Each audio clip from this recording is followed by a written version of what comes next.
कहाँ हम कहाँ। भारत में ना आज एक बहुत बड़ी दुर्घटना हुई है। आतंकवादियों ने भारत के पहलगाम में अटैक कर दिया। उसमें करीब 28 लोगों की जान चली गई है। और टेररिस्ट मतलब इतना था, उसको अपना कोई भी पहचान नहीं है। भारत के सैनिक का ड्रेस पहनकर जब तक वहाँ के लोगों ने उसको सपोर्ट नहीं किया तब तक वो वहाँ पे पहुँच नहीं सकता। और वहाँ पहुँचा तो उसके बाद ना वो क्या किया, पहले कुछ लोगों को बोला कि तुमको तुमको कलमा पढ़ने आता है। पहले हिंदू हिंदू सॉरी सब महिला पुरुष को अलग कर दिया और बोला कि कलमा पढ़ने आता है। जिसको कलमा पढ़ने आता था उसको छोड़ दिया, जिसको नहीं पढ़ने आता था और उसको क्या क्या पेंट उतरवा के उसका देखा कि उसका खतना हुआ है या नहीं।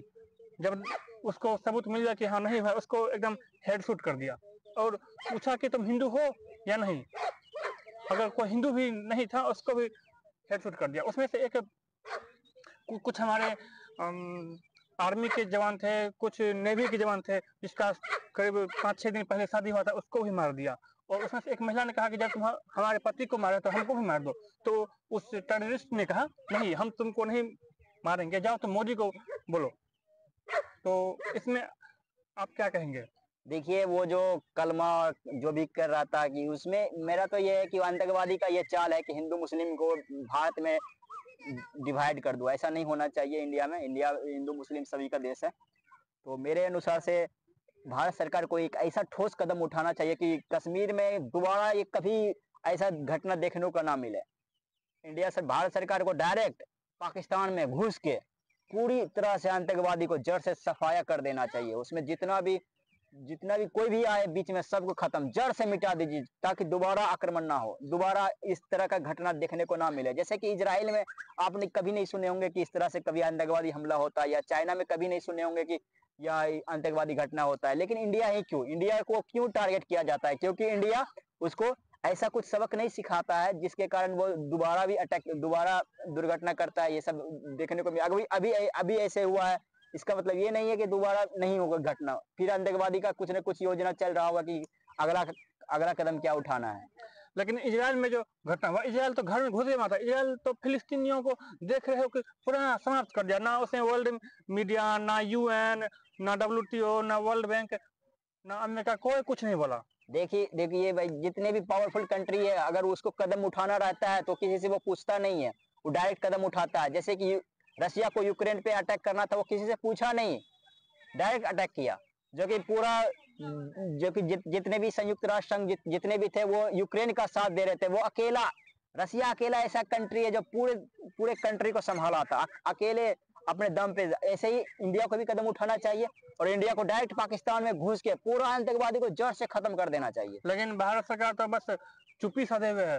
भारत सरकार चुप्पी साधे हुए है। भारत सरकार के जितने भी नौकरशाही वो भी है, जो सराह है, IB है, इनका भी थोड़ा ये सब क्या कर रहे हैं, मुझे ये भी समझ में नहीं आ रहा है। लेकिन भारत सरकार तो बोलती है कि जम्मू कश्मीर में इतना इन्वेस्टमेंट हुआ है कि जम्मू कश्मीर पूरी तरह से सुरक्षित है। लेकिन फिर इतना बड़ी घटना हो कैसे गई?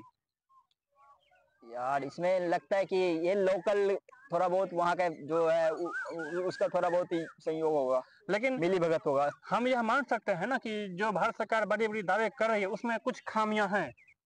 अगर खामियां नहीं है तो करीब 13 लाख जनसंख्या रखने वाला भारत सैनिक, इतने पनडुब्बी, इतने क्या बोलते हैं, शस्त्र सब भरा पड़ा है, लेकिन मतलब इतने सुरक्षित स्थान पे पहुंच जाना और आतंकी हमला हो जाना, ये तो एक अजूबा है। और हम कह सकते हैं कि भारत सरकार का भारत सरकार ही नहीं, भारत सरकार के साथ साथ भारत सरकार के जितने भी खुफिया एजेंसी हैं वो सब फेल्योर कर गए। देखिए, भारत सरकार को एकदम पूरा ठोस कदम उठाना चाहिए। इसमें इंडियन आर्मी को शामिल करके जो इसमें मिली भगत हो, जिसका उसका सीधा समाधान किया जाए, पूरा फिनिश किया जाए, उसको जड़ से खत्म किया जाए। सुनने में आया है कि सैनिकों ने करीब 1500 लोगों को डिटेन किया है इस आतंकी हमला के बाद। अब वो ऐसे भी तो इंडियन आर्मी अपना कुछ किसी को कुछ शेयर नहीं करता है, तो वो तो क्या लगता है कि ये जो घटना, लेकिन जम्मू कश्मीर में ही ऐसा घटना बार बार क्यों होता है?